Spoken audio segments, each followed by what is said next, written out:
Okay so hello everyone. So हमने Gray's anatomy start किया है, chapter 1 the basic structure and function of cells. ठीक है। And last हमने प्लाज्मा मेम्ब्रेन से पहले जो टॉपिक थे वो हम सारे कवर कर चुके हैं, राइट नाउ। अब इससे पहले जो हमने कल बहुत सारे न्यू टर्म्स देखे, बहुत सारे न्यू चीज़ें सीखी, ठीक है। तो उनमें दो चीज़ें थी। The first one is cargo, है ना। एंड मैंने कहा था कि cytosol is not equal to cytoplasm, इनमें थोड़ा सा डिफरेंस होता है, ठीक है। तो आज हम ये दो टर्म जो है उसे क्लियर करते हैं, ठीक है। सो कार्गो क्या है, मैंने कल ही बताया था आपको कि what is cargo. So any protein that is carried within the vesicle of a cell secretory system, उसे हम कार्गो कहते हैं, ठीक है। And that is from the endoplasmic reticulum to Golgi apparatus to the plasma membrane, ठीक है। And this entire thing is called cargo. So ये कहाँ से आ रहा है, एंडोप्लाज्मिक रेटिकुलम से, then it must have gone through Golgi apparatus, ठीक है। एंड वहां से ये फिर अब प्लाज्मा मेम्ब्रेन की तरफ जा रहा है, एनसी सिक्रेटरी वेसिकल, ठीक है। सो इसे हम कार्गो कहते हैं, ठीक है। Now let's come to this point that what is the difference between the cytoplasm and cytosol. So as I said earlier कि दोनों एक नहीं होते हैं, राइट। चलो, तो सिस्टोसॉल क्या है फिर, सिस्टोसॉल है the liquid component of the cytoplasm surrounds intracellular organelles. मतलब सेल के जितने भी इंट्रासेलुलर ऑर्गेनल्स हैं, ठीक है, उनको ये साइटोसॉल जो है वो सराउंड करता है, ठीक है, उनके चारों ओर ये प्रेजेंट रहता है। Okay, now so what is cytoplasm, all contents of a cell except the nucleus, ठीक है। मतलब सेल का सारा content except nucleus, it includes all organelles as well as the cytosol, ठीक है। साइटोप्लाज्म क्या होगा फिर कि सारा ऑर्गेनल्स तो है ही, ठीक है, एंड साथ में साइटोसॉल। मतलब अगर हम साइटोप्लाज्म को डिफाइन करना चाहें तो we can say that all organelles plus cytosol is what, cytoplasm, ठीक है। Now I hope it is clear to you all. चलो, अब हम लोग नेक्स्ट पॉइंट पे आते हैं, दैट इज प्लाज्मा मेम्ब्रेन, ठीक है। सो प्लाज्मा मेम्ब्रेन क्या होता है, cells are enclosed by a distinct plasma membrane which share features with the cytomembrane system that compartmentalizes the cytoplasm and surrounds the nucleus, ठीक है। तो प्लाज्मा मेम्ब्रेन क्या है, वो अपना एक डिस्टिंक्ट बाउंड्री प्रोवाइड करता है सेल को, उस साइटोप्लाज्म को इनक्लोज करता है, एंड ये शेयर करता है फीचर्स किसके साथ, साइटोमेम्ब्रेन सिस्टम। साइटोमेम्ब्रेन सिस्टम में हमने क्या क्या पढ़ा था, rough endoplasmic reticulum, smooth endoplasmic reticulum, Golgi apparatus and vesicles derived from them, ठीक है। ये सारे साइटोमेम्ब्रेन सिस्टम के अंदर आते हैं, दैट कंपार्टमेंटलाइजेज द साइटोप्लाज्म। एंड ये साइटोमेम्ब्रेन क्या करता है, वो साइटोप्लाज्म को ऑब्वियसली कंपार्टमेंटलाइज करता है, ठीक है। एंड प्लाज्मा मेम्ब्रेन क्या करता है, प्लाज्मा मेम्ब्रेन भी कंपार्टमेंटलाइज करता है एंड सराउंड्स द न्यूक्लियस, और न्यूक्लियस के चारों ओर प्रेजेंट रहता है। क्लियर है। नाउ ये चारों ओर प्रेजेंट रहता है, ये साइटोमेम्ब्रेन सिस्टम की बात हो रही है, ठीक है।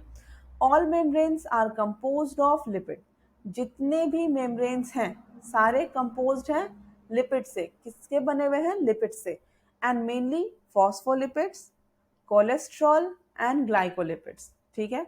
सो फॉस्फोलिपिड प्रेजेंट होता है उस मेम्ब्रेन में, कोलेस्ट्रॉल प्रेजेंट होता है एंड ग्लाइकोलिपिड्स प्रेजेंट होता है, ठीक है।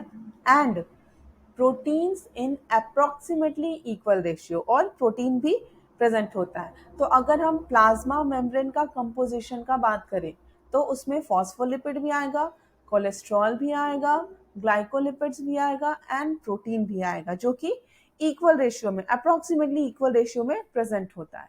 ठीक है ना। Plasma membrane lipids form a lipid by layer.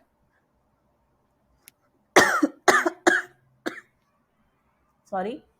सो जो प्लाज्मा मेम्ब्रेन क्या है, लिपिड बाई लेयर है। बाई लेयर मतलब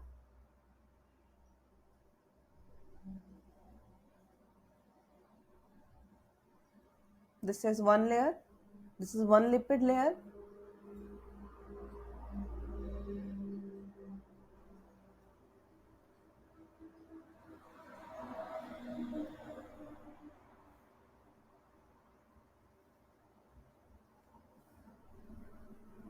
and now what is this, lipid bilayer. ठीक है। A layer 2 molecules thick, 1 molecule thick, 2 molecules thick। ठीक है। The hydrophobic ends of each lipid molecule face the interior of the membrane। ठीक है। जो hydrophobic and होता है लिपिड मॉलिक्यूल का, वो किसकी तरफ फेस करता है, इंटीरियर ऑफ द मेम्ब्रेन। ठीक है। And the hydrophilic ends face towards. ठीक है। And the hydrophilic face outwards. ठीक है। तो दिस वन इज हाइड्रोफिलिक, जो कि बाहर के साइड है। दिस वन इज हाइड्रोफिलिक, जो कि बाहर के साइड है, मतलब कि इंट्रासेलुलर मेम्ब्रेन के साइड है। ठीक है। एंड दिस इज ईसीएफ के साइड है। ठीक है। ICF and ECF. एंड ये जो है दिस पोर्शन इज हाइड्रोफोबिक। ठीक है। Okay. Now most proteins are embedded within or float in the lipid bilayer as a fluid mosaic। ठीक है। तो बहुत सारे जो प्रोटीन्स होते हैं वो जो प्लाज्मा मेम्ब्रेन है, जो लिपिड बाइलेयर है, उसमें एम्बेडेड भी होते हैं, कुछ फ्लोट भी कर रहे होते हैं एज अ फ्लूइड मोजाइक, मतलब वो पानी की तरह फ्लो मूवमेंट उनमें रहता है। ठीक है। Some proteins, because of extensive hydrophobic region of their polypeptide chains, span the entire width of the membrane, that is transmembrane protein। ठीक है। कहने का क्या मतलब है कि ये एक प्रोटीन है एंड ये जो इसका पार्ट है, this is extensive hydrophobic region. ये पोर्शन क्या था, हाइड्रोफोबिक रीजन। ठीक है। एंड ये प्रोटीन है, ये इसका hydrophilic part, this one is also hydrophilic part, but ये बीच का जो पोर्शन है वो इसका भी हाइड्रोफोबिक है। ठीक है। तो ये थ्रू आउट द मेम्ब्रेन में एम्बेडेड होता है एंड इसीलिए इसे हम ट्रांस मेम्ब्रेन प्रोटीन कहते हैं। Okay. If I have to show you through the image,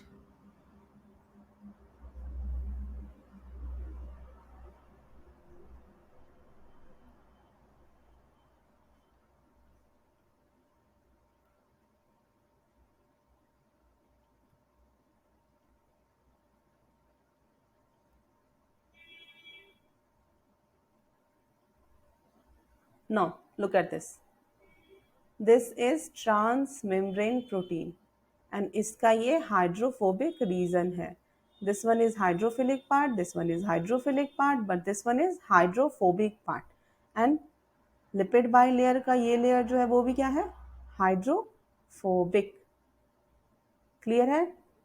इसीलिए हम इसे क्या बोलते हैं, इस प्रोटीन को क्या हम बोलेंगे, ट्रांसमेम्ब्रेन प्रोटीन। ठीक है। whereas others are only superficially attached to the bilayer by lipid groups। ठीक है। और कुछ क्या होंगे, यहाँ पर मान लो प्रेजेंट है या फिर यहाँ पे मान लो प्रेजेंट है प्रोटीन, जो कि सिर्फ सुपरफिशियली अटैच्ड है उस लिपिड बाई लेयर से। ठीक है। Both are integral intrinsic membrane protein. ठीक है। या तुम इसको बोल लो या फिर इसको बोल लो, ये दोनों ही इंट्रिंसिक मेम्ब्रेन प्रोटीन है, as distinct from peripheral extrinsic membrane protein, which are membrane bound only through their association with other proteins। ठीक है। चलो इसको अच्छे से डिटेल में थोड़ा समझते हैं।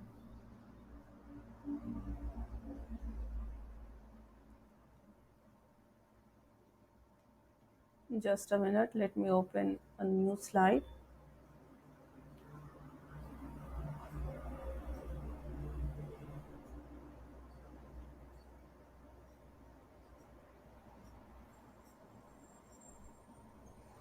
Okay, so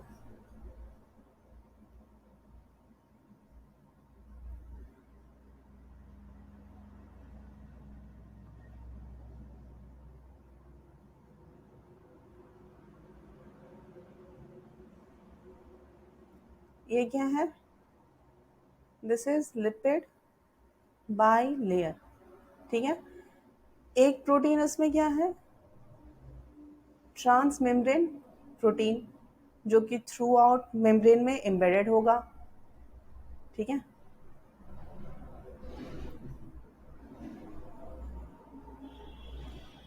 वहीं कुछ ऐसे प्रोटीन्स होंगे जो सुपरफिशियली अटैच्ड होंगे।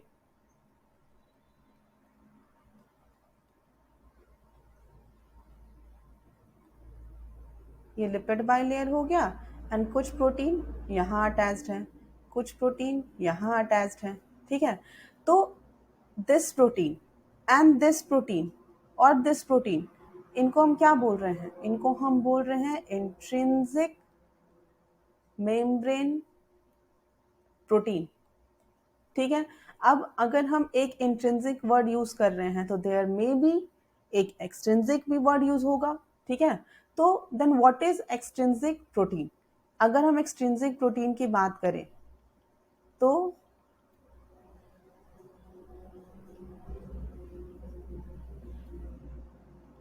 लिपिड बाइलेयर है, यहाँ पर एक प्रोटीन प्रेजेंट है, यहाँ पर एक प्रोटीन प्रेजेंट है, और मान लो कि ये एक प्रोटीन प्रेजेंट है, ट्रांस मेम्ब्रेन प्रोटीन प्रेजेंट है, ठीक है।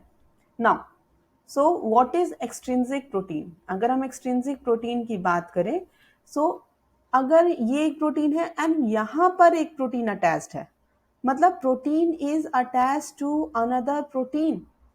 यहाँ पर क्या था?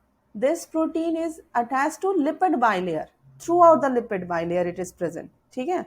यहाँ पर क्या है कि ये लिपिड बाइलेयर से किसी एक पार्ट से अटैच्ड है ये प्रोटीन, इसलिए हम इसे इंट्रिंसिक बोल रहे थे। लेकिन यहाँ पर क्या है कि ये प्रोटीन ही है, लेकिन ये एक प्रोटीन जो है वो दूसरे प्रोटीन से अटैच्ड है। तो अगर एक प्रोटीन का दूसरे प्रोटीन से अटैचमेंट अगर आपको शो हो, देन हम इसे क्या बोलेंगे? एक्सट्रिंसिक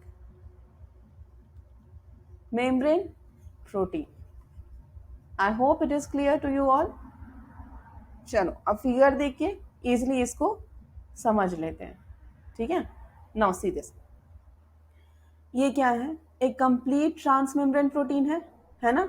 ये जो लाइट शेडेड एरिया है, this is hydrophobic region of protein, and this is hydrophilic region of protein. इसीलिए ये ट्रांसमेम्ब्रेन प्रोटीन होता है, क्योंकि ये throughout the lipid bilayer में कैसे प्रेजेंट होगा? इसका कुछ ना कुछ पोर्शन हाइड्रोफोबिक होना चाहिए एंड कुछ पोर्शन हाइड्रोफिलिक होना चाहिए, ठीक है। सो इसे हम ट्रांसमेम्ब्रेन प्रोटीन कहेंगे। कुछ प्रोटीन जो होते हैं वो सिर्फ सुपरफिशियली अटैच्ड होते हैं, तो उन्हें हम वो भी मतलब वो भी प्रोटीन है बट वो सुपरफिशियली अटैच्ड है। Now when it comes to intrinsic and extrinsic protein, तो मैंने क्लियर तो कर ही दिया है, but let's see the figure. Figure देखने से आपको ज्यादा क्लियर हो जाएगा।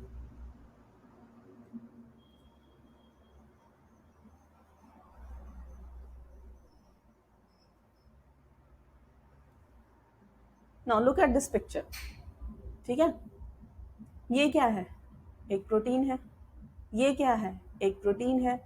ये क्या है? एक प्रोटीन है। ये क्या है? एक प्रोटीन है। But what is the difference? ये लिपिड बाइलेयर से अटैच्ड है, ये लिपिड बाइलेयर से अटैच्ड है, ठीक है। This is transmembrane protein and this is superficially placed protein, ठीक है। लेकिन ये दोनों को क्या है? ये क्या है? ये इंट्रिंसिक मेम्ब्रेन प्रोटीन है, क्योंकि ये डायरेक्ट लिपिड बाइलेयर से अटैच्ड है, ठीक है। लेकिन what about this protein? This protein is attached to the lipid bilayer with the help of another protein, ठीक है। एंड जहां अनदर प्रोटीन की बात आ जाएगी तो वो क्या हो जाएगा? Extrinsic membrane protein. I hope clear होगा आप लोग को ये सब सारा पॉइंट, कोई कंफ्यूजन ना रहे, ठीक है। इन केस अगर आपको कोई कंफ्यूजन हो, please let me know in the comment box, I will clarify it in the next lecture, ठीक है। नेक्स्ट लेक्चर में हम उसे क्लैरिफाई करेंगे। Okay, so which are membrane bound only through their association with other proteins, ठीक है। so extrinsic protein होने के लिए other protein का presence important है। now let's come to carbohydrate। carbohydrates in the form of oligosaccharides and polysaccharides, ठीक है। Carbohydrate जो है वो ओलिगोसैकेराइड्स के फॉर्म में एंड पॉलीसैकेराइड के फॉर्म्स में आर बाउंड इधर टू प्रोटीन, या तो ये प्रोटीन से अटैच्ड होते हैं तब हम इन्हें क्या कहेंगे, ग्लाइकोप्रोटीन, या फिर ये लिपिड से अटैच होंगे तब हम इन्हें क्या कहेंगे, ग्लाइकोलिपिड्स, ठीक है। And project mainly into the extra cellular domain, और ये मेनली एक्स्ट्रा सेलुलर डोमेन की तरफ यानी ईसीएफ की तरफ ज़्यादा प्रोजेक्टेड रहेंगे, ठीक है। फिगर में देख के क्लैरिफाई कर लेते हैं। ये क्या है, कार्बोहाइड्रेट, ठीक है। पॉलीसैकेराइड जो कि प्रोटीन से अटैच्ड है, तो अगर ये प्रोटीन से अटैच्ड है तो हम इसे क्या बोल रहे थे, दिस टर्म ग्लाइकोप्रोटीन, राइट। लेकिन अगर ये लिपिड से अटैच्ड है, लिपिड बाइलेयर से अगर ये अटैच्ड है, ठीक है, तो हम इसे क्या बोलेंगे, ग्लाइकोलिपिड। क्लियर है? Okay, now in the electron microscope, ठीक है, पहले बहुत सारे माइक्रोस्कोप थे बट वो उतने पावरफुल नहीं थे जिनसे हम सेल को बहुत अच्छे से या माइन्यूटली चेक कर सके। लेकिन इलेक्ट्रॉन में माइक्रोस्कोप से जब हम देखते हैं, membranes fixed and contrasted by heavy metals such as osmium tetroxide appears in section as two densely strand layers separated by an electron translucent zone, the classic unit membrane। यानी अगर हम electron microscope में cell को देखें, ठीक है, and stand किससे किया हुआ है, ऑस्मियम टेट्राऑक्साइड से, तो हम देखेंगे कि ये जो लेयर है, this is one layer, this is second layer, ठीक है। तो अगर हम इसे स्टेन कर रहे हैं, इसे लाइट माइक्रोस्कोप में देख रहे हैं, तो ये डेंसली स्टेन दिखाई देंगे, this portion and this portion, ठीक है। Two densely stained layers separated by an electron translucent zone, ठीक है। तो what is electron translucent zone,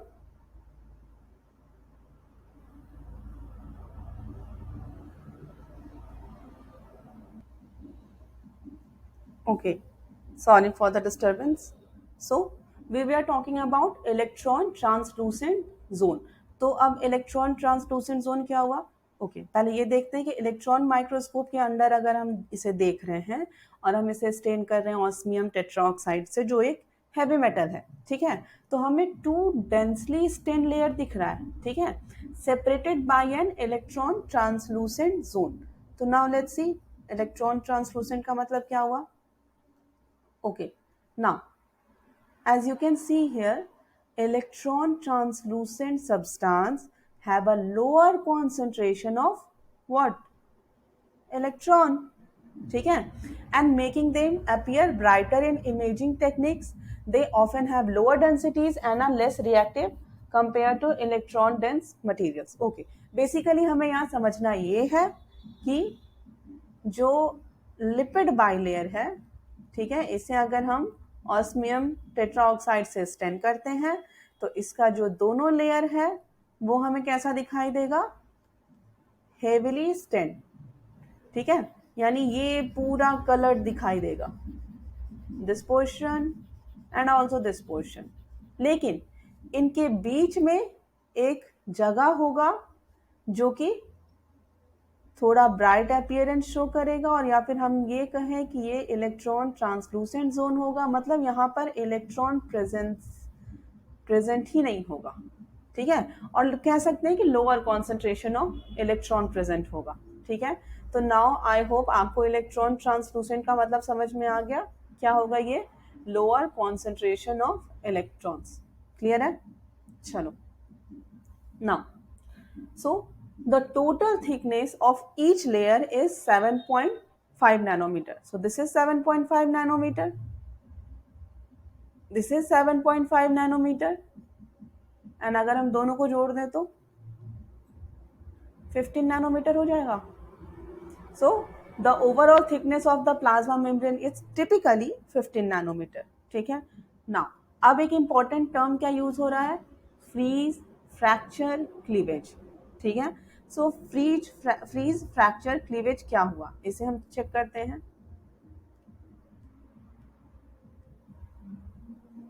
okay, यहाँ देखो, ये फ्री फ्रैक्चर क्लीवेज जो है ये एक तरह का टेक्निक होता है जिसमें क्या होता है कि प्लाज्मा मेम्ब्रेन को फ्रीज किया जाता है. ठीक है? एंड देन बीचों बीच से उसे क्लीव किया जाता है, क्लीवेज किया जाता है. ठीक है? With the help of knife. ठीक है? तो ऑब्वियस ही बात है, एक ऊपर का लिपिड बाइलेयर है जो कि एक्स्ट्रा सेलुलर लेयर है, एक अंदर का लिपिड बाइलेयर है जिसको आप साइटोप्लाज्मिक बोलो या इंट्रासेलुलर लेयर बोलो. ठीक है? एंड अगर हम इसे फ्रीज करके बीचों बीच से अगर काटेंगे तो ये दो पोर्शन में क्लीव हो जाएगा, है ना? एक ऊपर का पोर्शन और एक नीचे वाला पोर्शन. ठीक है? इसे ही फ्रीज फ्रैक्चर क्लीवेज बोलते हैं. ठीक है? नाउ सो ये प्रोसेस करने पर क्या होगा? Planes usually pass along the hydrophobic portion of the bilayer. Obvious सी बात है, अगर हम इसको बीचों बीच से सेपरेट कर रहे हैं तो this portion is hydrophobic portion, तो यहाँ से ये सेपरेट होगा.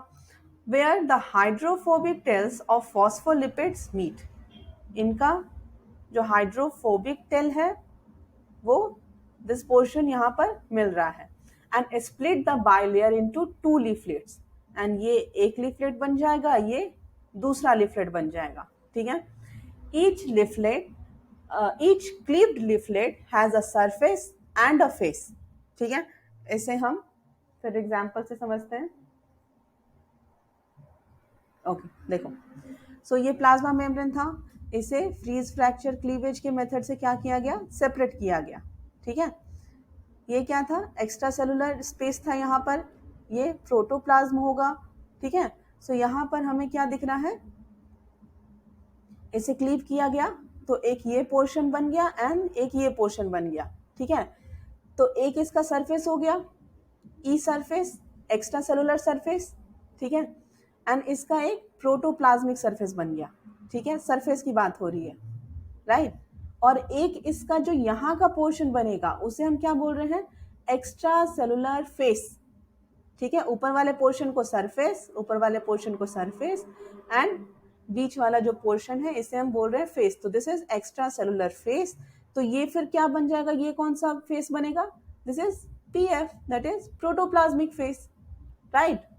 सो यहाँ हमें क्या मिल रहा है कि each cleaved leaflet has a surface and a face, जो अभी हमने देखा. The surface of each leaflet faces इधर द एक्स्ट्रा सेलुलर सरफेस जो बाहर की तरफ था, ES ऊपर वाला, और द इंट्रासेलुलर और प्रोटोप्लाज्मिक साइटोप्लाज्मिक सरफेस, PS, जो नीचे की तरफ वाला था.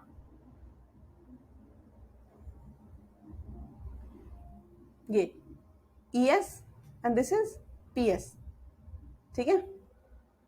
Now the extracellular phase EF and protoplasmic phase PF of each leaflet are artificially produced during membrane splitting. Obviously, है ना? आर्टिफिशियली क्यों बोल रहे हैं? आर्टिफिशियली क्यों इसको बोल रहे हैं कि ये प्रोड्यूस किया गया? क्योंकि इसे हम पहले फ्रीज कर रहे हैं, देन क्लीव कर रहे हैं, तो ऑब्वियस सी बात है हम इसे आर्टिफिशियली प्रोड्यूस कर रहे हैं. ठीक है? This technique has also demonstrated intramembranous particle. ठीक है? एंड ये जो पोर्शन है वो हमें क्या शो कर रहा है? Intramembranous particle.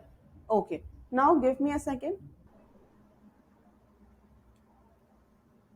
Okay, so this technique has also demonstrated intramembranous particles embedded in the lipid bilayer. ठीक है? ऑब्वियस सी बात है, हमने देखा ना कि ये जो लिपिड बाइलेयर है इसके बीच में एक ट्रांसमेम्ब्रेन प्रोटीन है, कुछ सुपरफिशियली अटैच्ड हैं, कुछ through out the membrane present है, जैसे ट्रांसमेम्ब्रेन प्रोटीन. ठीक है? एंड ये लिपिड बाइलेयर है. तो ऑब्वियस सी बात है कि अगर हम इन्हें बीच से क्लीव कर रहे हैं, ठीक है, तो हमें क्या दिखेगा, embedded intramembranous particles embedded in the lipid bilayer, ठीक है। In most cases these represent large transmembrane protein molecules or complexes of protein, ठीक है। intramembranous particles are distributed asymmetrically, ये याद रखना कि ये asymmetrically distributed है, ठीक है, between the two half layers, usually adhering more to one half of the bilayer than to other, ठीक है।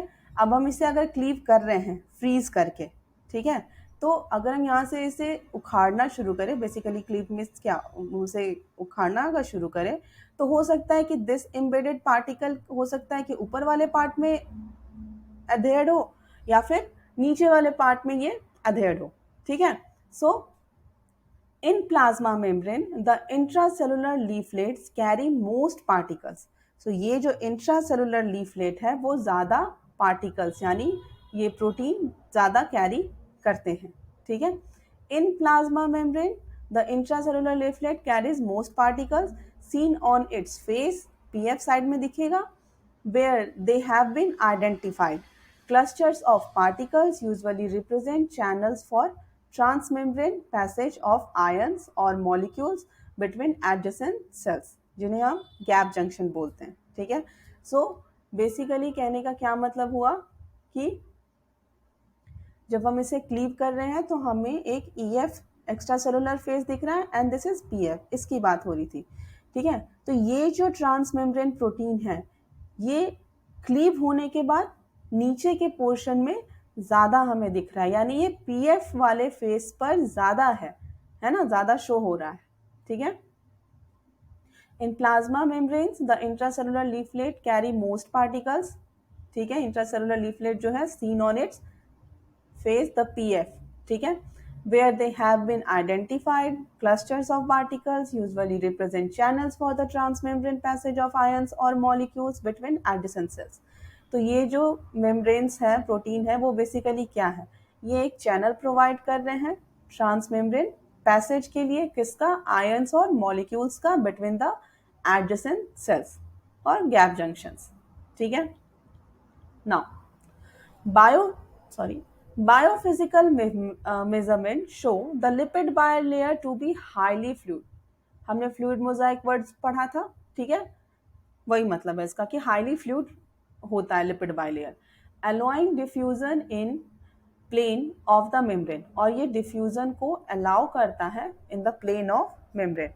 Thus proteins are able to move freely in such planes unless anchored from within the cell. So अगर ये जो transmembrane protein है ये with in the cell अगर anchored नहीं है, ठीक है, तो ये इजिली फ्लो करते रहते हैं, ठीक है, ये इजिली फ्लो करते रहेंगे प्लाज्मा मेम्ब्रेन में. इवन ये अगर मान लो यहाँ पर एक प्रोटीन है, ठीक है, दिस पोर्शन यहाँ पर एक प्रोटीन है एंड दिस इज बाइलेयर, तो ये कभी कभी इधर आ जाएगा, कभी इधर आ जाएगा, एंड समटाइम ऐसा भी होता है कि ये फ्लिप करते हैं ऊपर से नीचे की तरफ, बट ये रेयर कंडीशन है, ठीक है. Now membranes in general and the plasma membrane in particular form boundaries selectively limiting diffusion and creating physiological distinct compartment, ठीक है. तो मेम्ब्रेन जो होते हैं वो जनरली कंपार्टमेंटलाइज करते हैं एंड डिफ्यूजन को लिमिट करते हैं, लेकिन प्लाज्मा मेम्ब्रेन जो है वो पर्टिकुलरली क्या करता है, बाउंड्रीज को फॉर्म करता है एंड सेलेक्टिवली लिमिट करता है डिफ्यूजन को, और क्रिएट क्या करता है, physiological distinct compartment. This is a cell, cytoplasm, this is extracellular, this is intracellular. तो obviously ये plasma membrane जो है वो particularly इन्हें compartmentalize कर रहा है, ठीक है.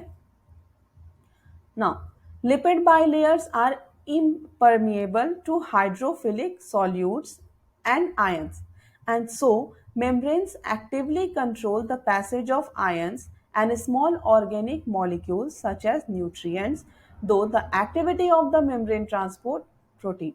ठीक है, कहने का क्या मतलब है कि जो लिपिड बाइलेयर है वो इम्परमिएबल है to hydrophilic solutes and ion.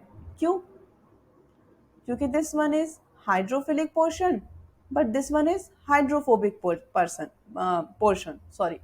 तो किसी भी चीज को, किसी भी आयन को, किसी भी मॉलिक्यूल को अगर अंदर आना है तो वो अगर हाइड्रोफिलिक है तो वो तो इसी पोर्शन तक आ सकता है, क्योंकि ये तो हाइड्रोफोबिक रीजन हो जाएगा। ठीक है, तो जो हाइड्रोफोबिक रीजन है वो अलाउ नहीं करता है। ठीक है, वो इम्परमिएबल होता है। ठीक है, जिसके कारण से इनका पैसेज जो होता है वो लिमिटेड होता है, हाइड्रोफिलिक सॉल्यूट्स का एंड आयंस का। And so membranes actively control the passage of. अब ऑब्वियस सी बात है कि अगर ये इजिली ट्रांसफर नहीं हो सकते हैं, इनका पैसेज नहीं हो सकता है, तो एक्टिवली ट्रांसफर होगा, एक्टिवली कंट्रोल होगा। ठीक है, आयंस का एंड स्मॉल ऑर्गेनिक मॉलिक्यूल्स का सच एज न्यूट्रिएंट्स। एक्टिवली मतलब मैंने कल ही बताया था कि अगर एक्टिव वर्ड यूज हो रहा है it means there is an involvement of energy. Clear है? Okay. However, lipid soluble substances can pass directly through the membrane so that, for example, steroid hormones enter the cytoplasm freely. ठीक है, तो lipid soluble substance जो होगा, क्यों? ये lipid hydrophobic region है, so lipid soluble and this is completely a lipid bilayer. ठीक है, सो जो भी लिपिड सॉल्यूबल सब्सटेंस होगा वो इजिली डायरेक्टली पास कर जाएगा थ्रू द मेम्ब्रेन से। जैसे एग्जांपल में स्टेरॉयड हार्मोन, ये क्या है? लिपिड सॉल्यूबल हार्मोन है, जिसके कारण ये एंटर कर जाता है साइटोप्लाज्म में फ्रीली। ठीक है, देयर रिसेप्टर प्रोटीन्स आर इधर साइटोसोलिक और न्यूक्लियर। एंड इनका जो रिसेप्टर प्रोटीन होता है, ठीक है, मान लो ये स्टेरॉयड अगर हम किसी को दे रहे हैं तो इसका बॉडी में रिसेप्टर होगा, सेल में रिसेप्टर होगा, है ना। एंड ये लिपिड सॉल्यूबल है, आसानी से सेल के अंदर आ सकता है। तो इनका जो रिसेप्टर है वो कहाँ पर होगा? या तो साइटोसोलिक होगा, ठीक है, या तो न्यूक्लियर होगा। मतलब न्यूक्लियर जो इन्वेलप होगा उन पे इसका रिसेप्टर होगा। ठीक है, rather than being located on cell surface, तो इनका जो रिसेप्टर है वो rather than being located on cell के सरफेस पे नहीं दिखने के बजाय ये आपको न्यूक्लियर सरफेस पे दिखेंगे, या तो साइटोसोलिक रिसेप्टर मिलेगा इनका। ठीक है, okay. Plasma membranes are able to generate electrochemical gradients. And plasma membrane जो है वो क्या जनरेट कर सकते हैं? Electrochemical gradients and potential differences by selective ion transport. अब आयन का अगर ट्रांसपोर्ट हो रहा है तो इलेक्ट्रोकेमिकल ग्रेडियंट जनरेट होगा ही, पोटेंशियल डिफरेंस जनरेट होगा ही। ठीक है, एंड एक्टिवली टेक अप और export small molecules by energy dependent process, actively energy dependent process. ठीक है, they also provide surfaces for the attachment of enzyme. ठीक है, अब एंजाइम के अटैचमेंट के लिए भी प्लाज्मा मेम्ब्रेन जो है वो सरफेस प्रोवाइड करता है। Sites for the receptor, obviously अगर कुछ भी किसी भी चीज को सेल में आना है तो उसका रिसेप्टर होना चाहिए। ठीक है, तो वो भी आपको प्लाज्मा मेम्ब्रेन पे इजिली देखने को मिल जाएगा। Receptor of external signal including hormones and other ligands, and sites for the recognition and attachment of other cells। ठीक है, एंड सेल का जो रिकॉग्निशन है उसके का भी साइट आपको दिखेगा यहाँ पर प्लाज्मा मेम्ब्रेन पर। इंटरनली, या इसे अभी हम डिफाइन करेंगे, don't worry about that, I am not leaving it. Okay, internally plasma membranes can act as point of attachment for intracellular structure। और इंटरनली अगर देखें तो प्लाज्मा मेम्ब्रेन जो है वो इसके इंट्रासेलुलर जो स्ट्रक्चर्स है उनके अटैचमेंट को भी प्रोवाइड करता है। In particular those concern with cell motility, specially to those जो कि सेल मोटिलिटी से कंसर्न रहते हैं, एंड अदर साइटोस्केलेटल फंक्शंस। ठीक है, cell membranes are synthesized by rough endoplasmic reticulum in conjunction with the Golgi apparatus. ठीक है, and cell membrane जो होता है, जो लिपिड बाइलेयर होता है, बेसिकली वो किसके थ्रू सिंथेसाइज किया जाता है? रफ एंडोप्लाज्मिक रेटिकुलम से and with the help of Golgi apparatus. ठीक है, इन दोनों की सहायता से सेल मेम्ब्रेन यानी लिपिड बाइलेयर का फॉर्मेशन होता है। ठीक है, सिंथेसिस होता है। नाउ लेट्स सी लाइगेंड्स क्या होते हैं। ठीक है, सो ये देखो, ये सेल मेम्ब्रेन है, इस पर एक रिसेप्टर है, ये चीज यहाँ आएगा एंड ये रिसेप्टर पर आएगा, देन ये एक्टिवेट हो जाएगा एंड देन यहाँ पर रिस्पॉन्स जनरेट होगा. ठीक है. सो ligand in biology is a molecule that can bind to a receptor. मतलब एक मॉलिक्यूल जो कि रिसेप्टर से बाइंड हो उसे हम लाइगेंड कहते हैं. This causes a change in cell signalling and ultimate cell behaviour और स्ट्रक्चर. अब ऑब्वियस ही बात है ना, ये अगर यहाँ आ रहा है तो ये कुछ ना कुछ रिस्पॉन्स तो क्रिएट करेगा. ठीक है. सो वो किस तरह का रिस्पॉन्स हो सकता है कि ये सेल सिग्नलिंग में चेंज ला सकता है, अल्टीमेटली सेल के बिहेवियर में चेंज ला सकता है और सेल के स्ट्रक्चर में भी चेंज ला सकता है. ठीक है. तो नाउ आई होप यहाँ तक आप लोगों को क्लियर होगा, कोई भी दिक्कत नहीं होनी चाहिए. बट अगर आप फेस करते हो कोई इश्यू, कोई प्रॉब्लम, कोई लाइन नहीं समझ में आ रहा हो तो then please let me know in comment section and I will describe it in the next video. ठीक है. सो हमारा प्लाज्मा मेम्ब्रेन यहाँ पर कंप्लीट हो गया. Now we will study cell coat or glycocalyx in the next video. ठीक है. So till then, thank you and good